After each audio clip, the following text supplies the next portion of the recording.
Olá, sou Tainá Veloso, advogada e consultora tributária, sócia fundadora da Estratexia Consultoria Tributária. Nesse vídeo, a gente preparou para vocês as principais notícias, decisões e legislações do mundo tributário que agitaram o mês de março e foram objeto aí das consultas dos nossos clientes. Fica até o final, porque a última delas é aquela que pode afetar a maior parte das empresas. E se você gostar, não esqueça de dar o seu like para seguir o nosso canal e receber todas as notícias que periodicamente nós vamos estar enviando aí as nossas análises no vídeo e também aí ter a degustação dos nossos treinamentos. Vem com a gente!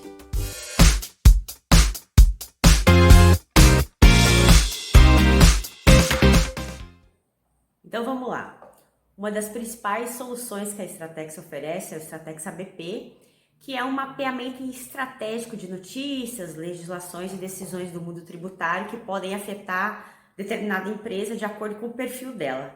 Mas não se preocupe, mesmo que você não seja nosso cliente, não tenha aí o Estratexia ABP, acompanhe os nossos vídeos que a gente vai trazer tudo aí para você, tá? Se você ficar com alguma dúvida de alguma dos assuntos que eu comentar, só coloca aí o seu comentário que a gente responde, passa a fonte, a base legal para você, tá? Então vamos lá. Número 1. O primeiro assunto que a gente queria falar foi uma decisão do Tribunal de Justiça do Estado de São Paulo, que fala sobre créditos de ICMS para as indústrias, tá? Foi uma decisão dada pelo Tribunal de Justiça. Atenção aí você que é gestor ou trabalha com indústrias, especialmente aí no estado de São Paulo. A gente sabe que existe um conflito aí em relação quais tipos de crédito, né? Quais são as condições para que um determinado insumo possa dar crédito de ICMS para a indústria. O fisco entende que aquele insumo ele tem que se agregar ao produto final, ou ele tem que se consumir de forma assim imediata e integral no processo produtivo. Nessa decisão era um caso que tem os eletrodos, né, que participam ali, passam por uma corrente elétrica para fundição do metal. A perícia provou que esses eletrodos acabam indo lá para o metal líquido, né? Então a decisão entendeu que não é necessário que esse consumo seja imediato, tá? Então abriu aí margem para que você que tem aí, que participe, né, de uma indústria, que tem aí um olhar mais estratégico na área tributária, você possa avaliar essa questão aí de rever alguns possíveis insumos que podem, né, dar crédito à luz dessa decisão aí do Tribunal de Justiça de São Paulo, tá? O outro assunto que a gente tem aqui, o número 2, é a não incidência de PIS e COFINS no fretamento, tá, de mercadorias destinadas à exportação. Foi uma decisão aí do STF, né? A gente sabe que o artigo 149 da Constituição Federal fala de uma imunidade para as contribuições sociais. No caso aqui a gente está falando de PIS e COFINS. Então, o artigo 149 fala que há uma imunidade nas receitas de exportação. O ministro Alexandre de Moraes entendeu na decisão dele que a norma tem que ser analisada, né, tentando entender qual que foi o intuito daquela norma. Foi desonerar as exportações, né? Então, sendo assim, o frete, né, o serviço de fretamento das mercadorias que transitam internamente, mas que são destinadas à exportação, esse fretamento também teria aí que ser desonerado. Isso interessa principalmente, né, as trading companies, mas essa decisão aí ela é importante a nosso ver, porque ela acaba, a partir do momento que eu não tenho a incidência do PIS e da COFINS no serviço de fretamento na parte interna, né, dessas mercadorias que são destinadas à exportação, eu tenho aí uma redução do custo logístico dessas mercadorias que são exportadas, né? E aí, o número 3 foi uma decisão interessante do CARF, né, que fala, né, o Conselho Administrativo de Recursos Fiscais, né, uma decisão aí do âmbito administrativo. O CARF analisou sobre a questão da dedutibilidade dos gastos de confraternização de final do ano para uma empresa. Então, como vocês sabem, quando uma empresa é tributada pelo lucro real, ela tem o direito de deduzir uma série de despesas da base de cálculo do lucro real, né, para fins de imposto de renda, para fins de contribuição social sobre o lucro líquido. Essa despesa tem que ser usual, né, necessária e por aí vai.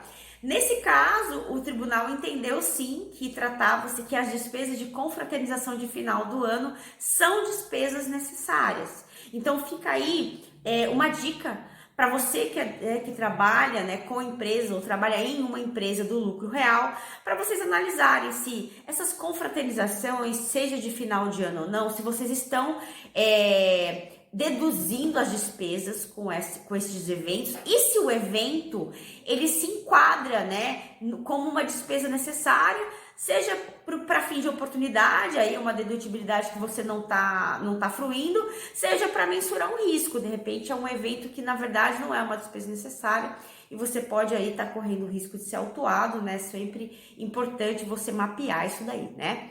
Bom, e o número 3, o número 4, né? Foi uma solução de consulta da da Receita Federal muito interessante para os supermercados que estão no lucro real, que, portanto, são tributados pelo regime não cumulativo de PIS e COFINS. A própria Receita entendeu que os gastos com uniforme, né, e itens de higiene para o setor de padarias e restaurantes desse supermercado, por razões de imposição legal, a própria Receita entendeu que esses gastos podem sim ser objeto de creditamento de PIS e COFINS. Então fica aí a dica para o pessoal de supermercados que estão no lucro real, tá?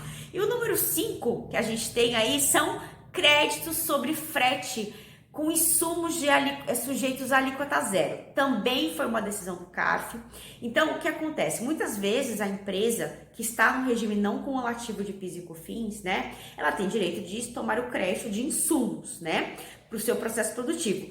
Porém, algumas vezes, esses insumos que ela adquire têm alíquota zero de PIS e COFINS. Mas numa decisão, o CARF entendeu que mesmo o insumo em si tendo alíquota zero de PIS e COFINS, que a empresa faria jus ao frete desse insumo que tem alíquota zero.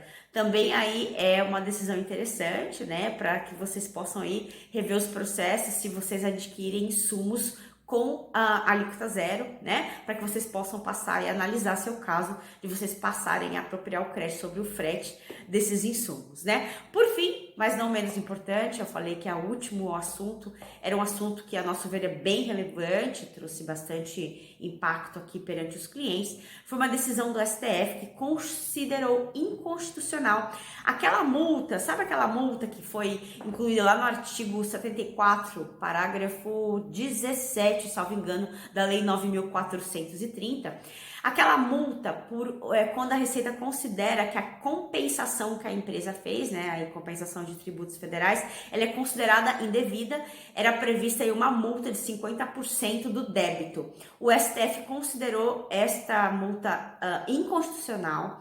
Essa decisão é extremamente relevante porque dá maior segurança aí para que as empresas possam fazer seus processos de recuperação tributária, né? Quando tem aí uma oportunidade interessante, ou até mesmo um pagamento a maior e façam aí, né, um pedido de compensação para pagar aí outros tributos federais utilizando aquele crédito, né? Então ficava todo mundo aí sempre com medo. Então essa decisão foi bem interessante porque ela, em tese, ela abre esse campo aí de dar maior segurança para quando as empresas querem fazer compensações, tá? Bom, se você gostou, não esqueça aí de dar o seu like e se juntar aí ao nosso canal.